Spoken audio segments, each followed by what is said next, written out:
We are back again, my friends, with another edition of the Torch News Roundup. Not as many subjects today, but that gives me a chance to go in-depth. So, without further delay, here we go. Word has it that a Green Lantern is set to cameo in the upcoming Justice League movie in quote-unquote a key sequence. No word, however, on what member of the Green Lantern Corps is going to be used. It could be anybody because they undoubtedly want to introduce the Green Lantern Corps in advance of the Green Lantern Corps film that's due out in 2020. Now I'm really hoping it'll be Hal Jordan, though some think that the studio will distance themselves from the character after the Ryan Reynolds movie. But I'm a firm believer you need to start with Hal. He's the modern lead Green Lantern, the same way Barry Allen is the lead Flash. I know to a lot of folks John Stewart is the Green Lantern they grew up with, but I'm going to say something that I'm sure will be unpopular, but I've always found John Stewart boring. I know. You still here? Okay. At least from my exposure to him on the Justice League animated series. They gave him so much screen time during that series, but he always came off to me kind of bland. Like a straight man in need of a comic. He was really only interesting during his pairing with Hawkgirl and their various triangles with Vixen and Hawkman. Well, if you disagree, that's fine. Let me know why in the comments below. Alrighty, so we have the first Spider-Man Homecoming trailer out this week, and overall, I'm generally pleased with it. So let me take you through the things I liked and disliked. I love the opening with Spider-Man foiling the bank robbery with the thieves wearing the Avengers masks. The humor is perfectly on point for Spider-Man, and I really like Holland's Spider-Man voice. It's perfect. I didn't really like Garfield's Spider-Man voice, and, well, Tobey didn't really get to use his often enough. We do see Holland maskless in the Spidey costume, and that does give me pause. Marvel hasn't been too different from Sony in the unmasking department. Captain America has his mask off half the time, and don't get me started on Thor's helmet.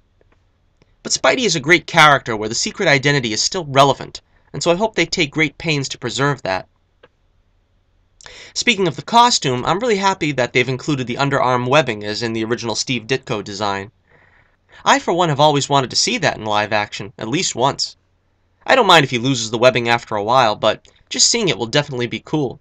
And it's pretty cool that Marvel wasted no time in giving us that version of the costume. The Vulture looks like a boss. And though unlike the original comics he's wearing a mask, I think the costume does reflect the original Ditko art. He's got that feathery collar. And I really enjoyed seeing Michael Keaton back in his element. He really looks like no time has passed since Batman Returns. His "Don't Mess With Me" line is probably being delivered to his crime partners, the Tinker and Shocker, who we don't really see much of here. Of course, it's always a pleasure to see more Robert Downey Jr. as Tony Stark, and he has some great lines here. That's not a hug. It looks like the plot centers around Peter trying to prove he's ready for the big time, while Tony wants him on the reserves. And we get a glimpse of Iron Man with Spidey at the end, so we know they'll eventually be a team-up. And it looks like they're going to have a big action set piece to rival the train-stopping sequence from Spider-Man 2, as it looks like Spidey is trying to keep two halves of a boat from splitting apart. Looks insane. We only get a glimpse of Zendaya's mystery character, Michelle, here. Zendaya has confirmed several times now that she's not playing Mary Jane, and I'm glad I had the foresight to hold off on an outrage video since that rumor has been well and truly debunked by now. Alright, for the stuff I disliked.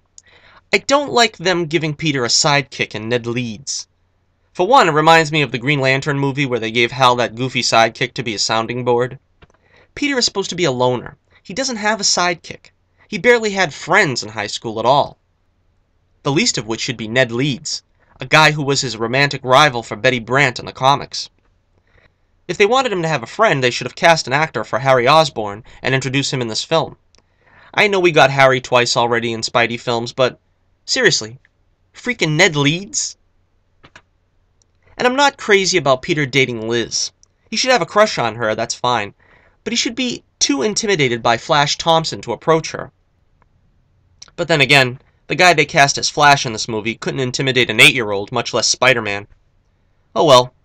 I'm just disappointed because Spidey has probably the greatest cast of secondary characters in comics, and they have a good chance here to do things right. But I don't know. But at any rate, I really enjoyed the trailer.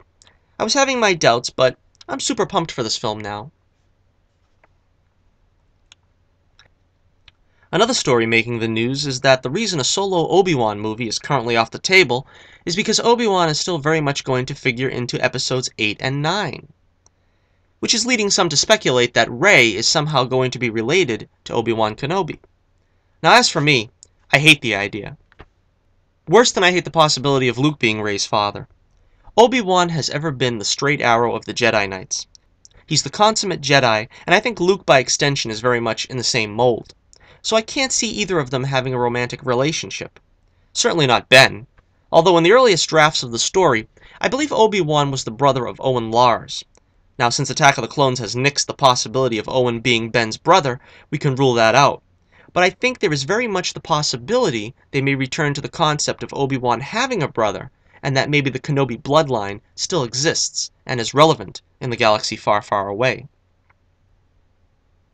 The only thing that gives me pause on this theory of Rey being a Kenobi is that The Force Awakens has already built Rey up as being a Skywalker, with the trailer using Luke's "The Force is strong in my family" monologue from Return of the Jedi. Now we can either interpret that as referring to Kylo Ren, or that Rey must be a daughter of Luke or Leia. Personally, I'm still hoping that Rey is the daughter of Han and Leia, though judging by The Force Awakens, it's kind of a shaky premise. In other Star Wars news, it's been revealed that Rogue One will not have an opening crawl, which will be the first break with tradition these anthology films will have made with its saga counterparts. Personally, I think they should do a version of the crawl. It doesn't have to be the exact same style as the saga films, but I think it'll be too jarring to simply open the film in a conventional way. Also, it's been revealed that there will be no Rogue 2, as it were, no sequel to the film since the movie leads directly into A New Hope. This has led some to believe that none of the heroes will survive, but I'm guessing the leads will live to return in some form in future projects. So with the holidays coming up, my video output is going to be a bit decreased. If there's enough interesting news out, and I have the time to put a fast episode together, I'll endeavor to do it. But in any case, let me take this opportunity to wish you all a very Merry Christmas, and may God bless you richly in the new year. Thank you all for watching. Like, share, and subscribe, and let me know what you think in the comments about this week's episode, if you're so inclined.